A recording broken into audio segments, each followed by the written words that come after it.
La Seconde Guerre mondiale est l'un des sujets les plus étudiés dans l'histoire. De nombreux ouvrages, documentaires, films, expositions et même jeux vidéo ont été consacrés à ce sujet. Cette guerre particulièrement destructrice s'est soldée par des pertes humaines considérables. 60 millions de personnes y sont décédées. Fait historique marquant, dans ce conflit, les victimes civiles représentèrent jusqu'à 65% des disparus. Un taux jamais atteint auparavant. Mobilisés à l'arrière, essayant simplement de survivre, ils devinrent autant témoins qu'acteurs du conflit qu'ils subissaient sans relâche. Loin de nous focaliser uniquement sur les grandes batailles et les hommes providentiels, intéressons-nous plutôt à la manière dont certains de nos proches ont vécu quotidiennement ce conflit. Quel rôle y ont-ils joué ? Quels souvenirs en gardent-ils ? Qu'en est-il de ceux qui, loin du général de Gaulle, se retrouveront en France occupée ?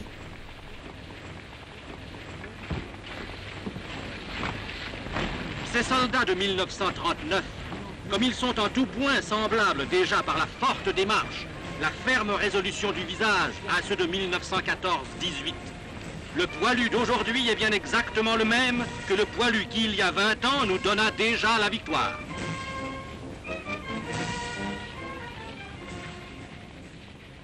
À partir de 1933, moi j'ai 5 ans, j'entends parler des Allemands, du retour incroyable des Allemands. On croyait qu'on les avait bouclés et puis qu'ils avaient casse terre.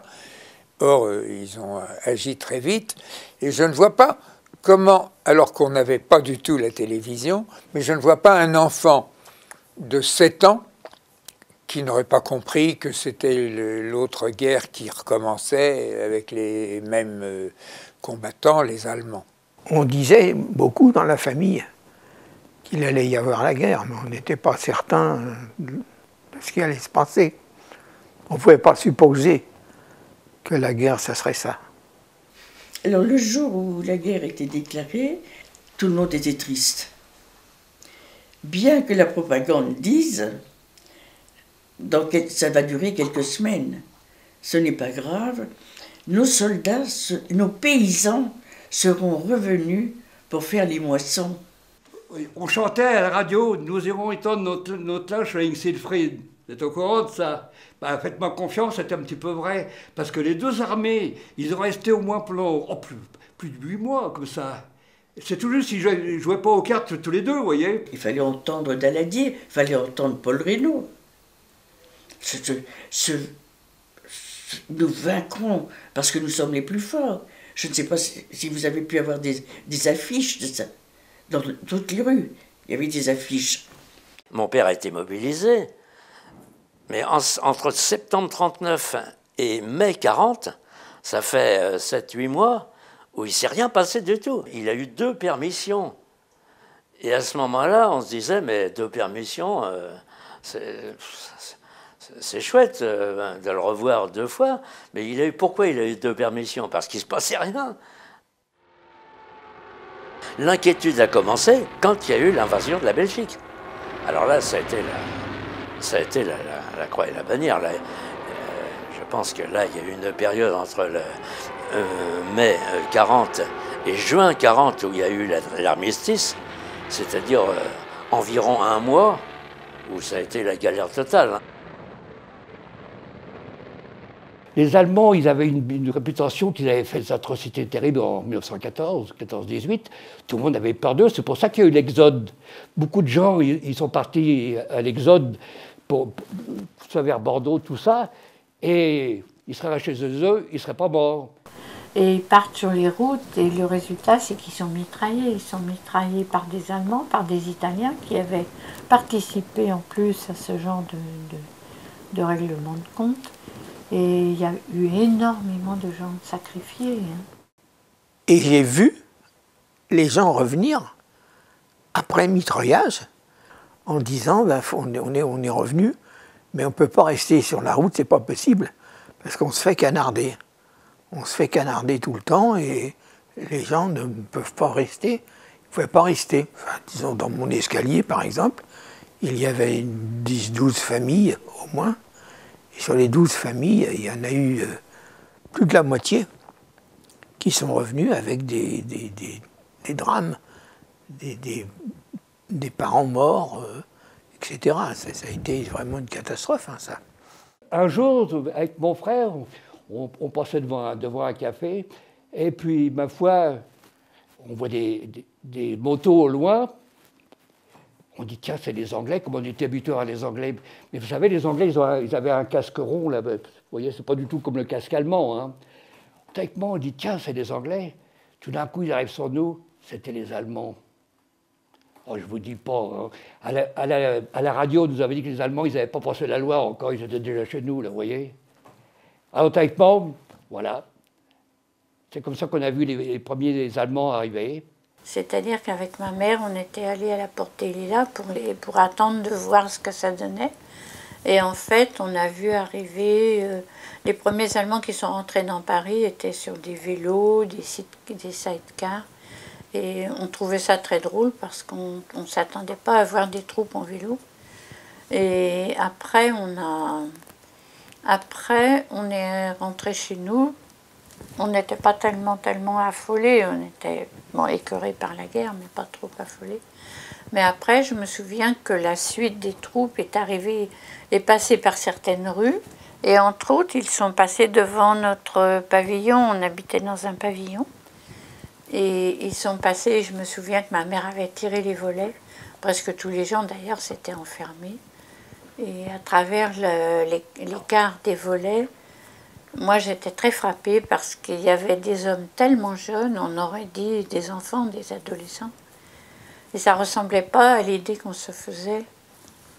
Et ça m'a beaucoup frappée. Quand ils sont arrivés dans des carrioles avec des chevaux.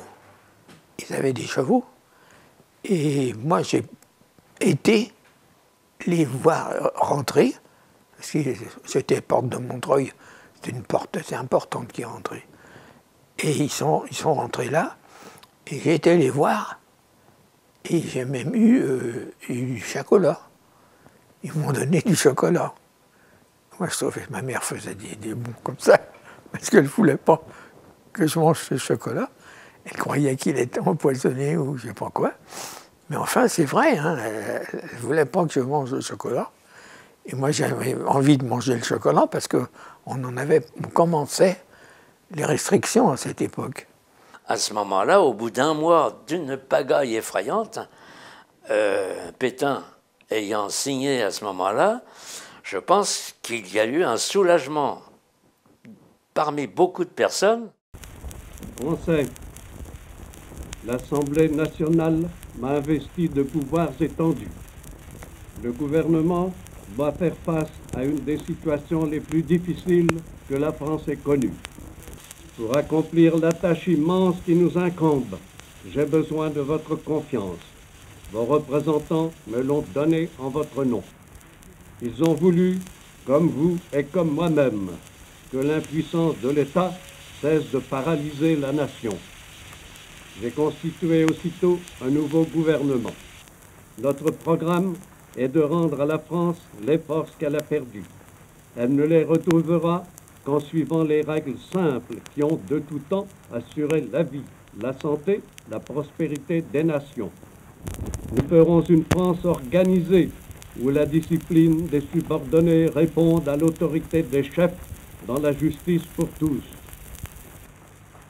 Tous les Français fiers de la France fière de chaque Français, tel est l'ordre que nous voulons instaurer. Nous y consacrerons nos forces, consacrez-y les vôtres. La patrie peut assurer, embellir et justifier nos vies fragiles et chétives. Donnons-nous à la France, elle a toujours porté son peuple à la grandeur. Les ministres ne sont responsables que devant moi. C'est moi seul que l'histoire jugera. Je vous ai tenu jusqu'ici le langage d'un père. Je vous tiens aujourd'hui le langage du chef. Ah, Pétain, c'était pour nous un grand homme. Hein. Et le maréchal Pétain, hein. Verdun, qui s'est organisé Verdun. Bon, c'est pour lui, hein, comment, mais c'est lui qui a tout organisé puis qui a réussi à vaincre les Allemands à Verdun. Hein. Au début, il y avait quand même beaucoup de gens qui étaient avec lui. Et je dirais que ça a dû être au départ la moitié. Quand il a dit qu'il voulait l'armistice, quoi, à ce moment-là, on a dit mais c'est une ordure, c'est un fumier. Et c'était vrai pour 80% de la population. Au moment de l'armistice, tout le monde était pétainiste. Mais les gens qui disent que c'est pas vrai, c'est pas vrai. C'était la fin de la guerre. Il y avait l'occupation allemande, mais au moins il n'y aurait plus de bombardements, il n'y aurait plus rien. Il faut voir toutes les villes qui ont été détruites. Il y avait une propagande inouïe de la part de Pétain. On a chanté Maréchal nous voilà dans classe. On était sûrement conditionnés. Il y avait tout ce déroulement des actions chaque matin qui faisait qu'on sentait qu'on était engagé dans une nouvelle époque avec des méthodes pour mettre en valeur le maréchal Pétain, quoi. J'ai chanté aussi les chansons qu'on nous apprenait, qu'on nous obligeait à chanter. On marchait dans les rues de l'école. Maréchal, nous voilà. Et moi, je ne chantais pas. Si jamais mon père m'entend chanter ça, il va m'assassiner. Tout le monde a senti qu'il y avait collaboration. C'était gros comme une maison. Donc les gens ont dit, attention, Pétain, d'accord, mais là, il pousse trop loin, il va trop loin. Il y avait les photos de Pétain dans bien des maisons, bon. Et puis jusqu'à un certain moment, hein, au bout, à une période après, elles ont été retirées. Le ravitaillement de la population, un des plus graves du pain de demain. J'ai vu personne mourir de faim pendant cette période. Mais évidemment, il y avait beaucoup de restrictions. Moi, j'allais faire la queue au marché, je partais à 6 h le matin. Je faisais la queue, je tombais dans les pommes. Il n'y avait pas les pompiers comme maintenant pour ramasser à ce moment-là. Hein. Il fallait se débrouiller tout seul. Hein. Je tombais dans les pommes parce que je n'avais pas bouffé, hein, déjà. Et puis, arrivé devant l'étalage, pour des carottes, plus rien. Quand on faisait la queue à certains commerçants, on faisait la queue des fois 2 heures à un commerçant pour avoir un œuf. Pour avoir un œuf. Et on était tout contents parce que des fois, les gens faisaient la queue 1h30 et quand ils arrivaient au bout, ils pouvaient repartir chez eux, il n'y avait rien du tout. On allait trouver les paysans, enfin mes parents, pas moi, mais ils allaient acheter en sous-main, ils allaient acheter de quoi manger. Et on a trouvé comme ça de quoi manger pendant 3-4 ans. Ah non, on ne mangeait pas très bien. On n'avait pas de pommes de terre, il fallait qu'on aille chercher des carottes de l'autre côté de la Seine, assez loin. Pour avoir un quart de beurre, il fallait faire la queue pendant 107 ans. Non, on ne peut pas dire qu'on était très heureux au point de vue de nourriture. Hein. Mais enfin, on s'en accommodait. Hein. Ah non, la fin, ça a été dur. Hein. Il n'y avait presque pas de sucre. Hein. Il n'y avait pas de café. On a mangé du pâté, ça avait été du chat et du rat, je ne sais pas quoi. Hein. Du pâté. Moi, je me souviens avoir plus souffert du froid que de la faim. Oui. Bah, je pense aussi que mes parents devaient me donner les meilleurs morceaux. C'est ce qui est logique. Mais je me souviens du froid, oui, surtout. Parce qu'on habitait dans une maison avec le chauffage central et il n'y avait pas de charbon. L'hiver 41-42, ça a été des hivers terribles. Il y avait de la neige terrible, je vous dis pas ici. Il n'y avait pas de sel, il n'y avait rien à ce moment-là. Hein. La neige, quand elle tombait, il n'y avait même pas de machin de socle. Là, hein. Et il y avait de la neige terrible. À Paris, il y avait les cafés tenus par des Auvergnats, les bougnats. Alors il y avait le café, il y avait le chantier, la cour, où il y avait les collines de charbon. Mais il n'y avait pas de charbon, il n'y avait pas de bois, il n'y avait rien du tout. Et j'avais 2 bancs de charbon. Et l'électricité allumée, parce que le givre fermait les vitres, on était dans le noir. Tout ça, il y a eu beaucoup de misère. Mais naturellement, il y a des gens qui se sont enrichis au marché noir. Mais il y a eu des paysans qui ont caché des enfants juifs, qui ont donné à manger sans vendre. Il y en a qui ont donné, mais d'autres qui n'ont pas donné un verre d'eau. Celui qui avait du pognon, il manquait de rien. Parce que, comme vous parlez de marché noir, après il y a eu le marché noir. On trouvait tout au marché noir. Il fallait se débrouiller pour arriver à vivre, pour se nourrir. Et je me souviens que beaucoup de gens se sont démunis d'objets précieux de leur maison ou de choses que d'autres gens enviaient ou trouvaient importantes pour pouvoir en échange obtenir de la nourriture. Je vais même avouer que, étant donné qu'à ce moment-là, je connaissais une photogravure qui faisait des faux tickets, parce que là aussi il y avait des faux tickets. Ah oui, tout s'engendrait là. Donc les faux tickets, j'ai fait ma première communion avec des faux tickets de pain. Bon, alors, bien sûr. Non, mais c'est pour avouer qu'à ce moment-là, tout le monde essayait de se débrouiller comme il pouvait, quoi. Tout en se débrouillant. Faux ticket de pain, ça voulait dire ça de plus de pain qu'on avait droit, quoi. Parce qu'on ne pouvait pas aller bien loin, naturellement. Et les tickets ont duré jusqu'en 1949. Les tickets de pain, par exemple, 1949-1950.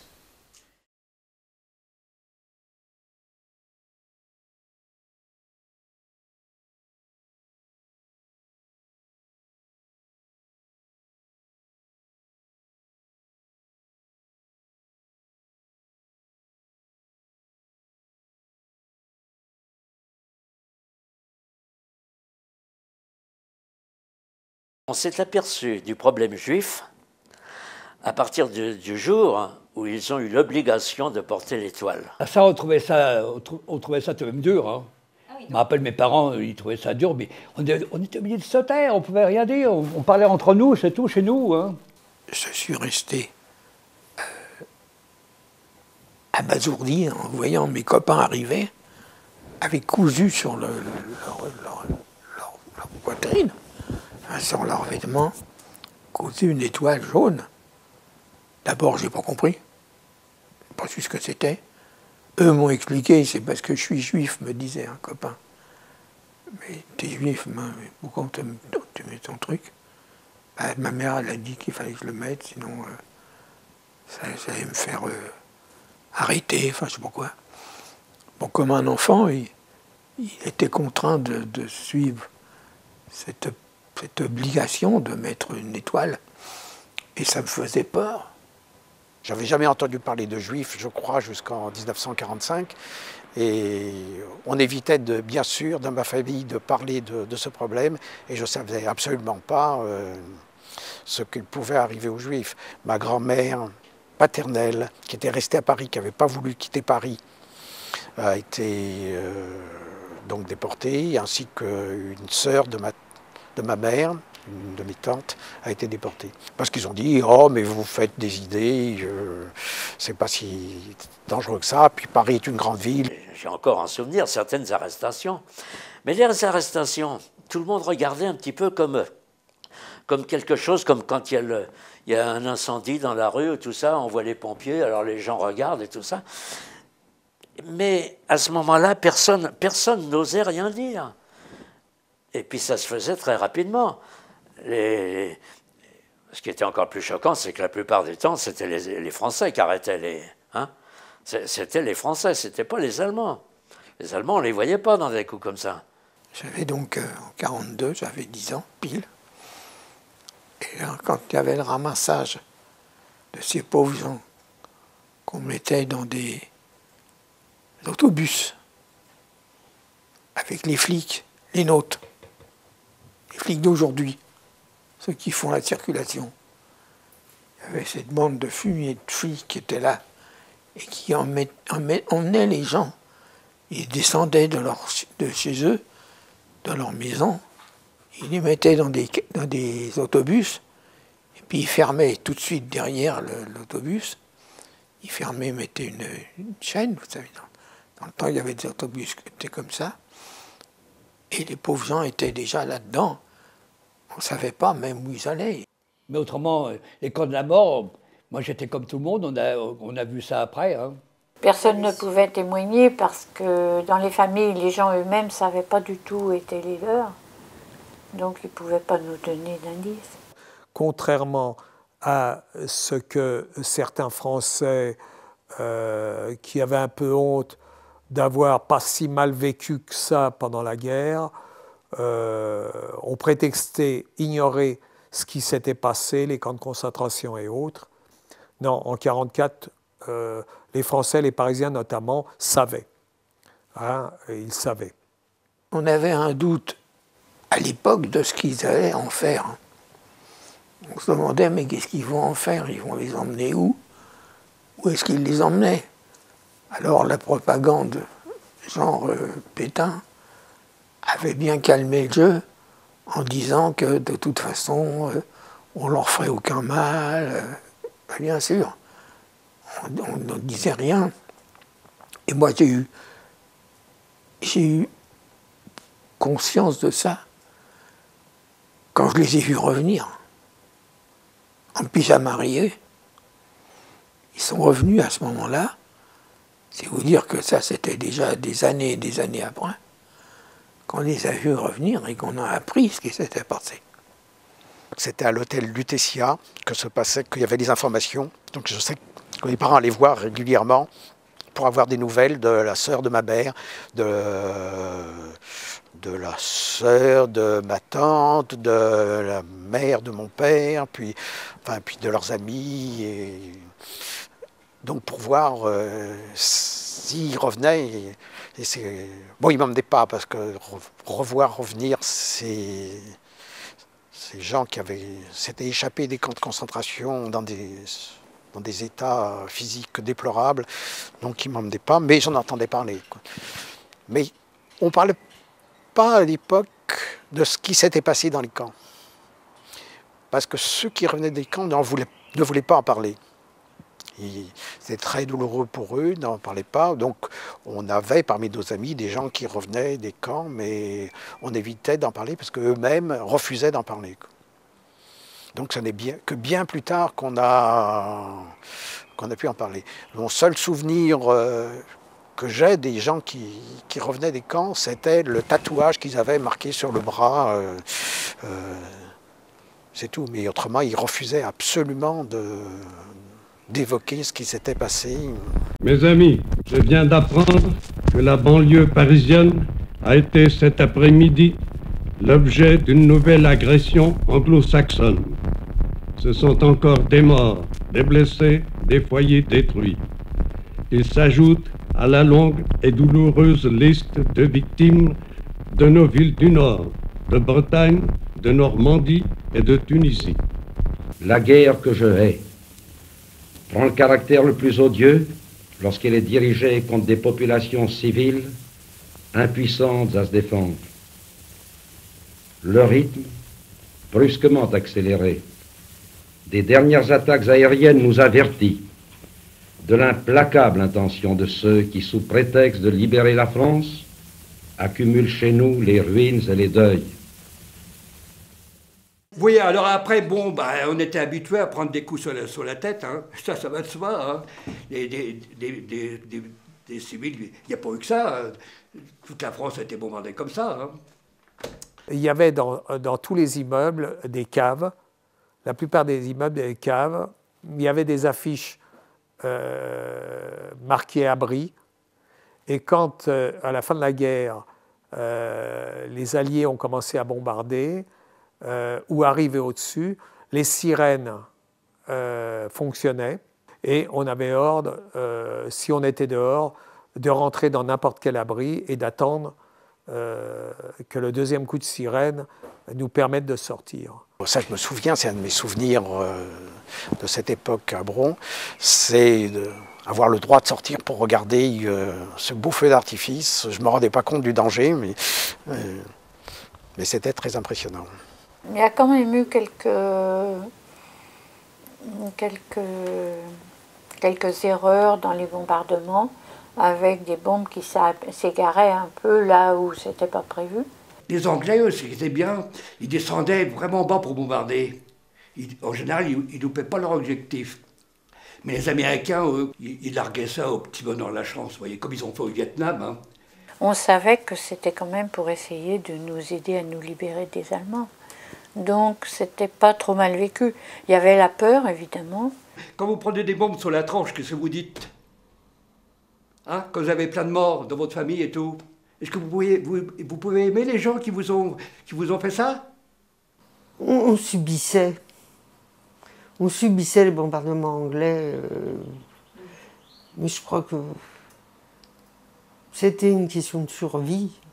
C'était pas une question de libérer la France, de tout ça. Je crois que c'était une question personnelle, chacun de survie.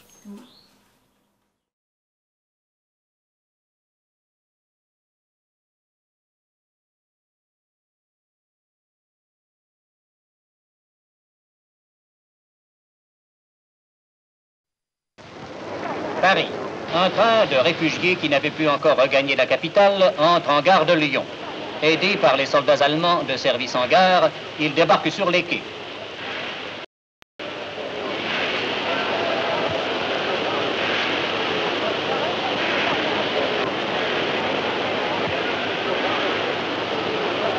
Ainsi, ceux qui sont partis pendant l'Exode vont retrouver aujourd'hui leur famille, leur foyer, leurs habitudes.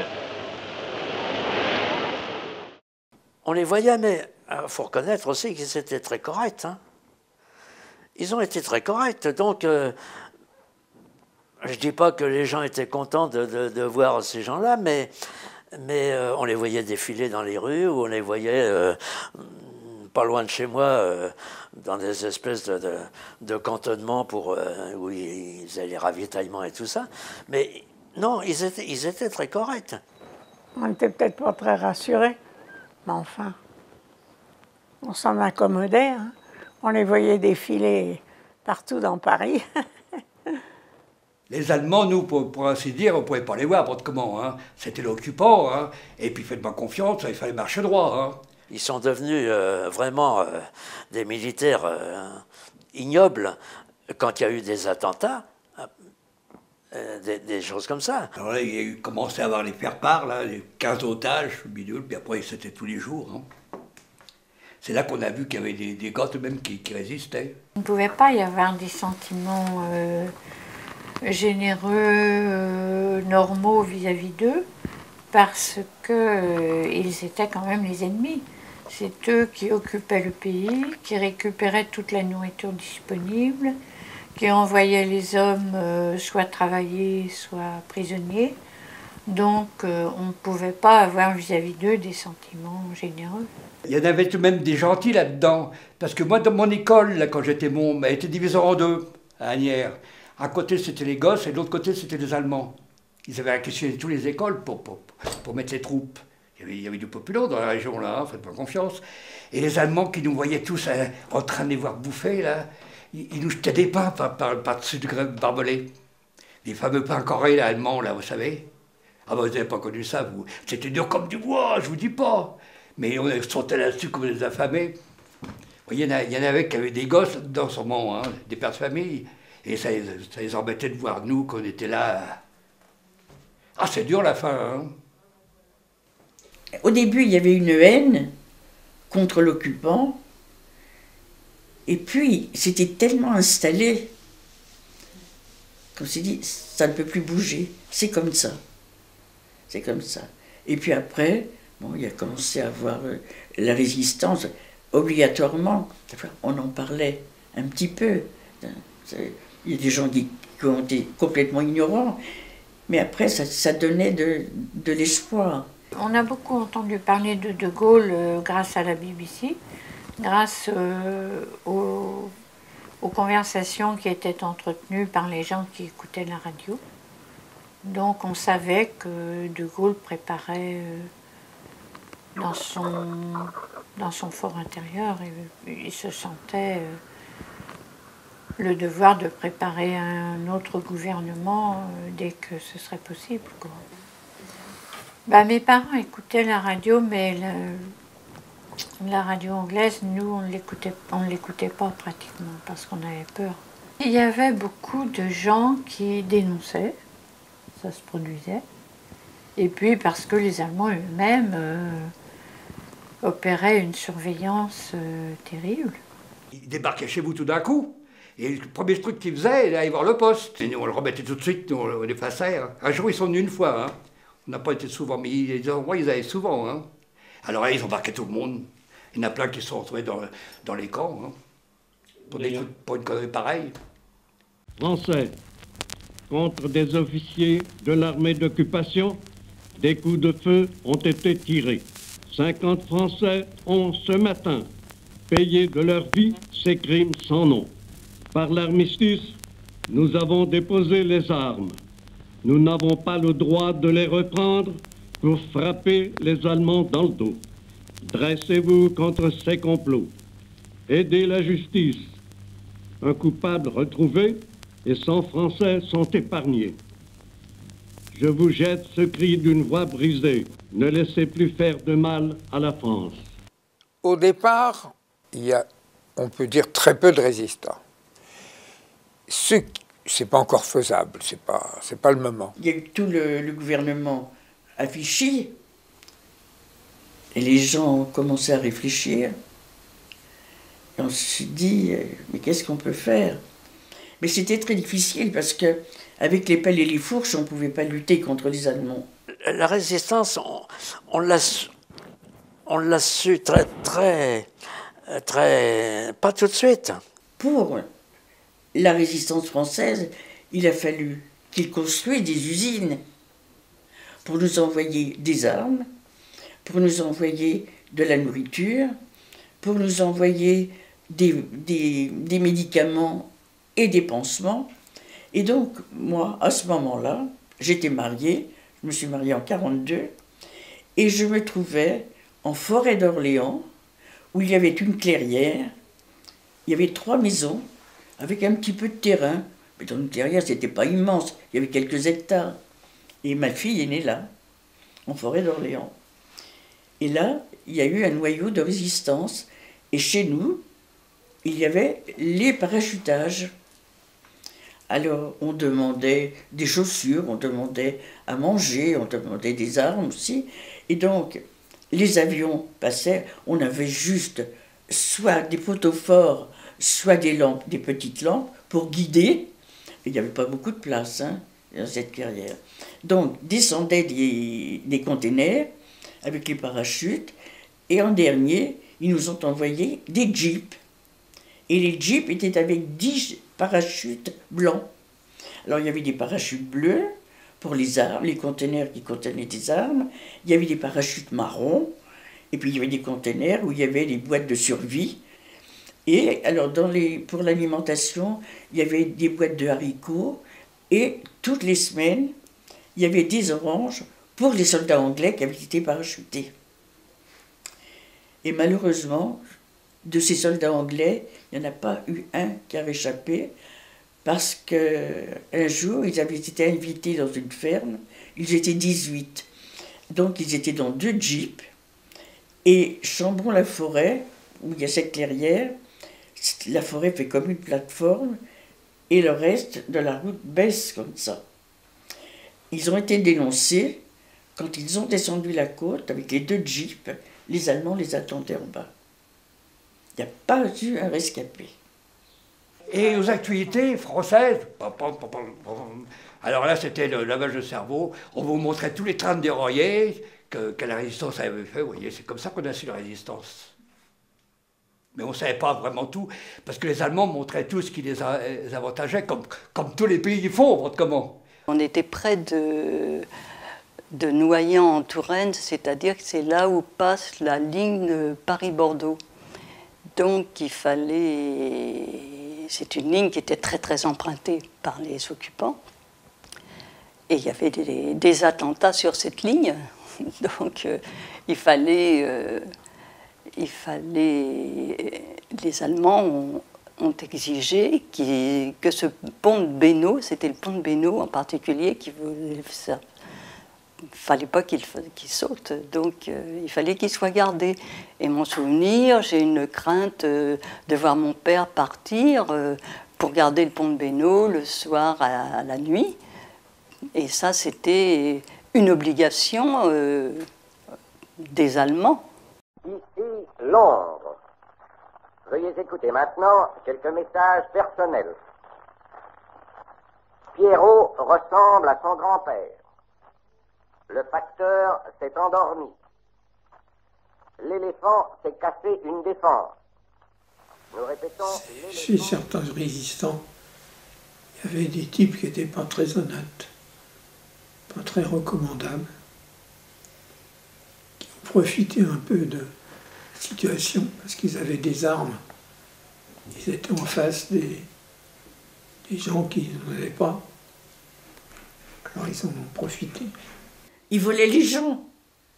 Ils ont battu des paysans âgés pour voler. Ah, mais cet endroit du Loiret, ça a été l'horreur. Beaucoup de Français sont passés du pétinisme à la résistance, beaucoup quand ils ont senti que le vent tournait. Hein. Bien sûr, il y avait un opportunisme. Il y a tout un tas de Français qui s'étaient montrés sans être collaborateurs, mais qui n'avaient pas été résistants, qui, du jour au lendemain, ont peint sur les voitures à la peinture blanche FFI, sont mis des bandeaux FFI, mais ça, c'était les résistants de l'après-guerre. Si mon père était là, il vous raconterait la libération de Paris, alors qu'il n'avait rien fait du tout. Il s'est planqué un peu partout où il a pu, parce qu'il n'a jamais travaillé pendant les Allemands, pour ne pas se faire prendre.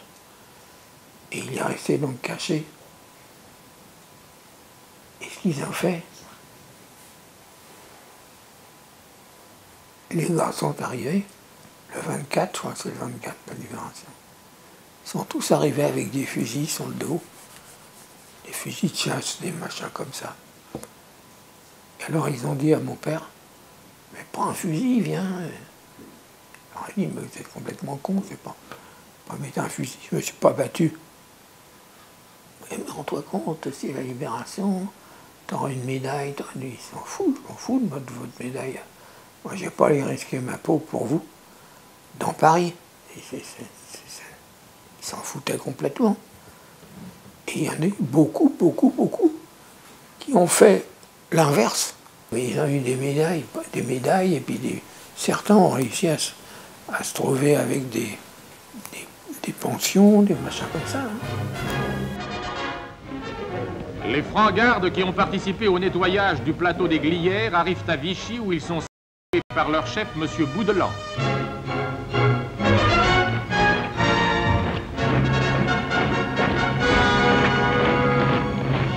Mais hélas, plusieurs de leurs camarades ne sont plus. Des soldats de l'ordre ont donné leur vie pour défendre le pays contre le crime et le banditisme. Les mecs avec les guettes blanches puis le béret, on dit donc qu'on en voyait, hein. Ils patrouillaient, le comment. Eh, qu'est-ce que vous croyez, vous, c'était une armée, hein. La milice, c'est ce que c'est. C'est un petit peu les CRS, mais sauf que c'est pas l'État. Vous voyez? C'était un ministre d'État qui les commandait, par contre. Le DA, toute la bande, alors celui-là, hein, le DA. Hein. Mais ça, tout le monde en avait peur. Dès qu'on voyait un béret, ça, c'était l'horreur. Ah ben ça, les gens étaient vraiment très, comment je dirais, très remontés contre ces gens-là, parce que évidemment que c'était assez écœurant, quoi. Et moi, ma mère avait une amie qui était couturière, dont le fils s'était engagé dans les jeunesses de DA. Et c'était un sujet d'inquiétude parce que vraiment, c'était des jeunes qui étaient prêts à tout, qui s'étaient laissés convaincre. On a souffert aussi des délations, des dénonciations. Nous avons nous-mêmes été dénoncés par la concierge où il y avait l'atelier de confection, là où nous sommes revenus après-guerre. La concierge était toujours là, d'ailleurs, puisque, bon, mes parents auraient bien voulu la faire arrêter, mais il n'y avait pas de fait suffisamment précis, et donc on ne lui disait pas bonjour. Mais bon, elle est allée... bon, cette brave dame de bonne foi, on lui avait dit, demander s'il y avait des juifs dans l'immeuble, et elle est allée dénoncer, quoi. Mais... bien sûr, il y a eu plein de dénonciations. Les gens parlaient en famille, parlaient entre amis, mais j'aimais vous dire qu'on ne parlait pas dans le métro, ni dans un café, ni quoi que ce soit. On pouvait dénoncer par des Français. Non, la délation, on ne connaissait pas. Je pense que c'était plus sensible à Paris. Mais Louveciennes, c'était une petite bourgade hein, à l'époque. C'était la campagne. On ne peut pas dire qu'on se méfiait les uns des autres, mais il y avait toujours la peur, vous voyez, qu'ils vous vendent, voilà, un truc comme ça. Hein. Parce que des fois, ils offrent des primes. Hein. On se méfiait un petit peu de son voisin, en sachant que est-ce qu'il était un collabo, tout ça. C'était pas évident, hein. C'était pas évident. Plus tard, il y en aura... les gens qui disaient « nous croyons toujours à la victoire de l'Allemagne et quel désastre que nous soyons libérés, etc. par un », eh bien, ceux-là ont existé jusqu'au bout, mais ils n'étaient pas très nombreux à la fin. Français, les armées allemandes et anglo-saxonnes sont aux prises sur notre sol. La France devient ainsi un champ de bataille. N'écoutez pas ceux qui, cherchant à exploiter notre détresse, conduiraient le pays au désastre. La France ne se sauvera qu'en observant la discipline la plus rigoureuse. Obéissez donc aux ordres du gouvernement. Que chacun reste face à son droit. Les circonstances de la bataille pourront conduire l'armée allemande à prendre des dispositions spéciales dans les zones de combat. Acceptez cette nécessité. C'est une recommandation instante que je vous fais dans l'intérêt de votre sauvegarde. Il y avait quand même pas mal de gens qui écoutaient la BBC, donc on savait quand même qu'il allait y avoir ce débarquement, et puis c'était une raison d'espérer, c'était une raison de tenir. On sentait qu'il y avait quelque chose, qu'il se préparait quelque chose. C'était un espoir énorme, quoi, mais pas une certitude. On ne pouvait pas savoir comment ça allait tourner. Hein. La crainte, c'était ils débarquent, ils sont battus, ils rembarquent s'ils ont même le temps de rembarquer. Ah, ça a été dur, le débarquement, je me rappelle. Hein. On l'a su le lendemain, nous. Hein. On n'a pas su le jour même. Hein. Quand mon père a vu c'était des soldats américains, mon père a pleuré. Il n'a pas dit un mot. Il s'est mis à pleurer. Il était debout, il s'est mis à pleurer, et après il a applaudi. C'était très émouvant. Je me rappelle plus les Allemands obligés de partir, qui réquisitionnaient tous les vélos qu'ils rencontraient parce qu'il fallait qu'ils se sauvent et au plus vite. Très vite, les Allemands étaient dans un état, ils marchaient à pied, ils marchaient à vélo, enfin ils étaient à vélo, ils avaient quelques voitures qui étaient remplies, et puis il y avait encore les canons bien sûr, mais quelquefois même on voyait un camion normal tirer un canon, et non pas ce qui normalement les tirait. On sentait que l'Allemagne était foutue là. Hein? Moi, quand j'étais là-bas et dans la lutte, vraiment, c'était fini. Nous sentions que les Allemands avaient perdu. Paris outragé, Paris brisé, Paris martyrisé, mais Paris libéré. Les gens étaient en liesse, il y avait un sentiment vraiment de soulagement. Bien qu'on sache que la guerre n'était pas terminée, c'est ça. Et les Américains, théoriquement, leur côte remontait. Et surtout qu'elle remontait parce que dans leurs tanks et tout ça, Il y avait du chocolat, des gâteaux, ils jetaient sans arrêt, ils embrassaient les filles, voilà. Et puis alors là, les filles, je vous dis pas. Hein. C'était très gai. Il ne fait pas de doute que tout le monde était content. Tout le monde chantait, tout le monde dansait. C'est vrai qu'il y avait une atmosphère de fête à Paris. Et ce dont je me souviens, c'est qu'il y avait autour de mes parents plein d'amis qui s'étaient faits au cours de la Résistance, ou les retrouvailles d'amis juifs qui avaient pu aussi être sauvés. Et il y avait une vie intense. Il y a eu une atmosphère de joie et en même temps quelque chose qui était moins brillant, qui était l'atmosphère de règlement de compte. Ces femmes qu'on rasait, sur lesquelles on mettait une croix gammée, qu'avait-elle fait? Elle avait couché avec des Allemands. Et alors hein? Les Allemands leur apportaient en échange nourriture, bas de soie, sous-vêtements. Était-ce un crime de collaboration? C'était un mélange assez curieux parce qu'il y avait déjà un désir de se venger de ceux qui avaient trahi et en même temps une joie de pouvoir enfin s'exprimer, échapper à ce carcan dans lequel on vivait. À côté de la maison, il y avait une propriété où habitait une de mes copines, quoi. Ouais. Et sa mère a été tondue. Ah oui. C'était affreux. Ah oui, ça c'était... Affreux parce qu'ils l'ont tondue dans son jardin. Devant la gamine. Quand ça s'y met, que ce soit maintenant ou... La foule, c'est terrible, hein, quand ils vous tombent dessus. Il y a eu des villes où on disait ceux-là, ils ont été avec les Allemands, et avant que des militaires français arrivent en disant non, c'est pas à vous de faire ça, il y a eu des tués.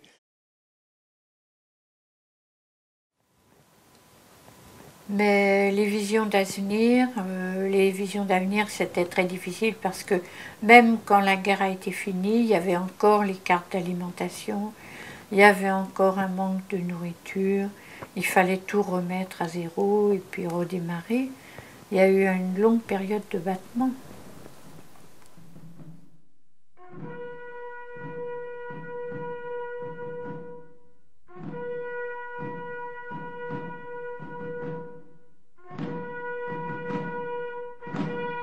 Les commémorations, à mon avis, il faut les garder, hein, au contraire.